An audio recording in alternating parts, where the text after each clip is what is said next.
What's up, iHeart? It's Luke Combs, and here's an inside look at my brand new album, Growin Up. Make sure you check it out on iHeartRadio. Yeah, doing this was written, I guess probably over a year ago, I would say, or just at maybe a year ago, a little bit before. And I was sitting here with Rob Williford and Drew Parker, and we had scheduled a date to write a song, and couldn't really think anything to write about, to be completely honest with you. And so we ended up just talking. We had been sitting around for 2 hours talking about whatever, and talking about, we weren't back on the road yet at that point. So we were just talking about how much we missed that. And that kind of led into just a whole, career, kind of deep dive conversation, I guess. And at one point I had said, people always ask me in interviews, what would you be doing if you weren't doing this? And I think the light kind of went off in all of our heads at that time, and wrote about half the song that day. And then we scheduled another day to finish it. And then we just honestly couldn't wait. So I think they came over 2 days later, and we ended up finishing it. And yeah, just one of my favorite songs. I think it really speaks for itself, and people can relate to the words of that song, not only in music, but anybody that loves what they do and feels like they get to do, something that they look forward to doing every day can really sink their teeth into that song.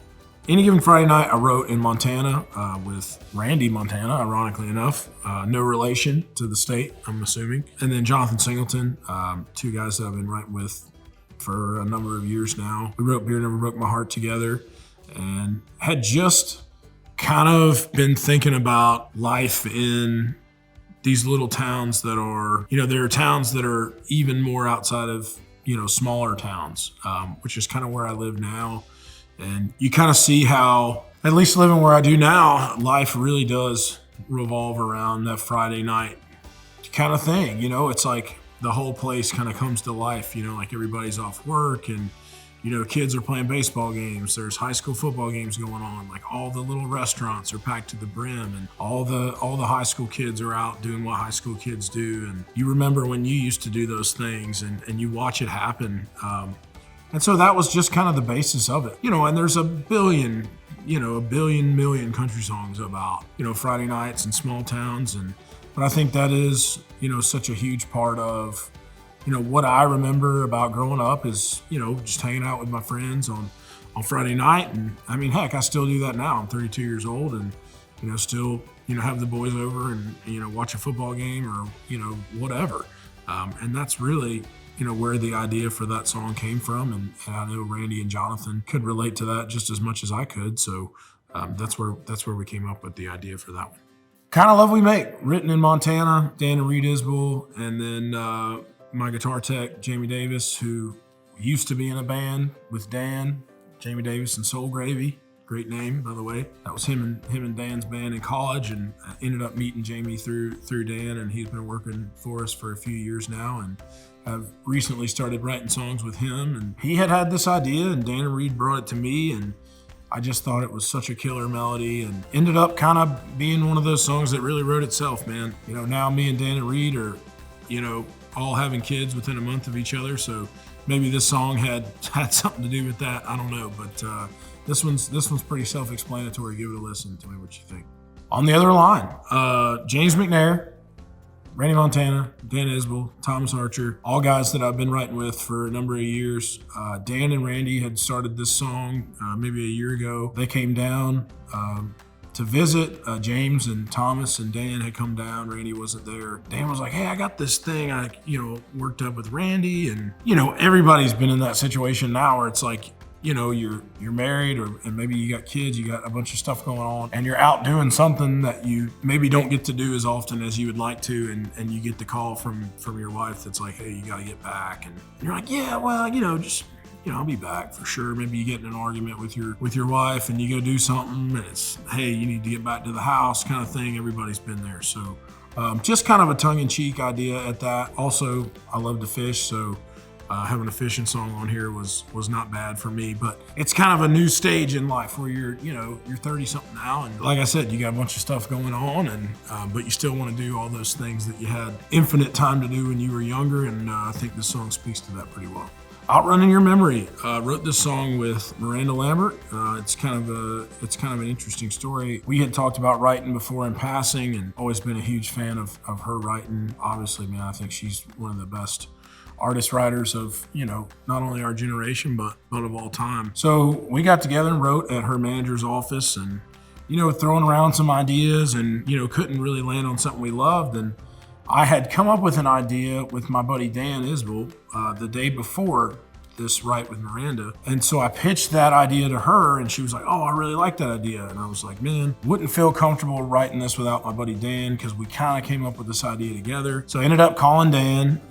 He dropped whatever he was doing to come write with us that afternoon. And in like the hour that it took for him to get there, we ended up starting a completely different idea, which is Outrunning Your Memory. And so we had the chorus done. Dan got there, helped us knock out the rest of it. So it's me, Dan, Miranda. Love this song. I really do. It's one of my favorites. Has such a kind of a different feel than some of my other stuff. And I think, I've spoken about this album kind of being transitional, because I'm at this transitional stage in my life where, I still feel like a young kid. I'm growing up a little bit, however, and I wanted it to also, the album that is, to follow that same theme sonically. So this is one of those songs where I feel like we're kind of progressing the sound, and I really love this song, and shout out to Miranda for singing on it with me. I think it adds a whole new flair to this song that wasn't there before. So I hope y'all love it. It's one of my favorites.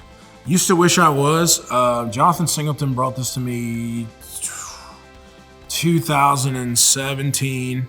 He had started this with one of his best friends, a guy named Derek Rutan. I was like, dude, I love this idea. So me and Jonathan finished this song. And when I heard it, I immediately was like, man, this is great. This is me. I feel like, this describes me. I feel like I'm hearing a bit of myself in this one. So shouts out to Jonathan and Derek for starting this thing. I don't know if they had me in mind or not, but if they did, they got me hook, line, and sinker on that one. But yeah, just a fun tune.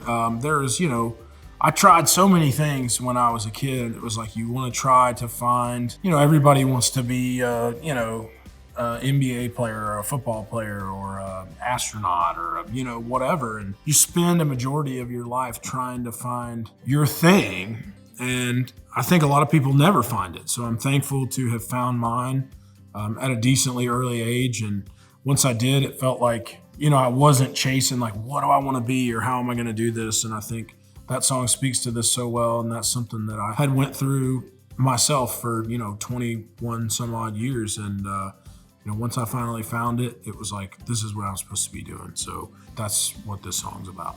Better Back When. I wrote it with Dan Isbell, Randy Montana, Ray Fulcher. Always had this kind of like uber specific memories of going to these big like Kenny Chesney like stadium tour shows, and it was always like this big party, and like we 20, 21, 22 years old, and like you're having the time of your life, and you're having a great time then, but you don't even realize how great of a time you're having until a few years later. And that's where the idea for this tune came from. And we just wanted to try to kind of make it fit into that. Like never wanted nothing more, like sonically speaking, wanted it to really fit into that like early 2000s, like mid 2000s Kenny Chesney thing that I think, me and all my buddies kind of related to, especially in college. And it's just kind of sonically and lyrically everything that I remember about that time in my life. And, not saying that time is any better than the time that I'm in right now, because I don't think that it was. I just think that you remember those times as, I don't know, almost you put them on a pedestal for whatever reason, and I think this song speaks to that.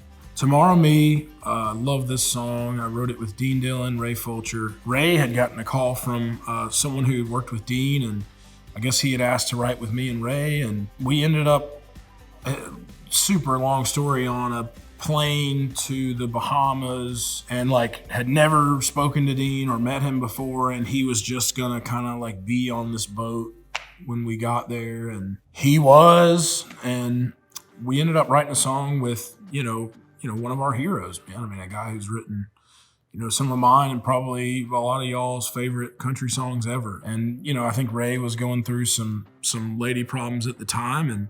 And that's where this idea came from, was just that girl or that person that you feel like you can't get away from.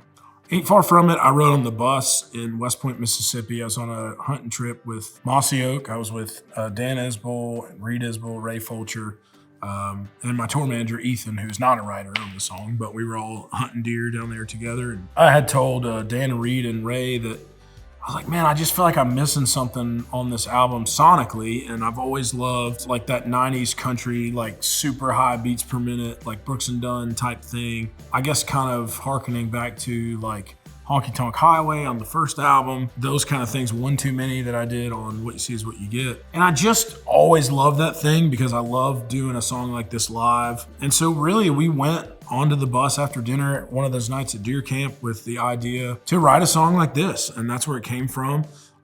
Just about, going out with your gal and whooping it up and looking forward to that all week. I know that can probably be a really tired thing. I'm sure you've probably heard it a million times. This is my version of it. I do love this song and I can't wait to play it for y'all live. Call Me, song I started in, 2017 with Jonathan Singleton, and the first time I had ever wrote with Shane Miner.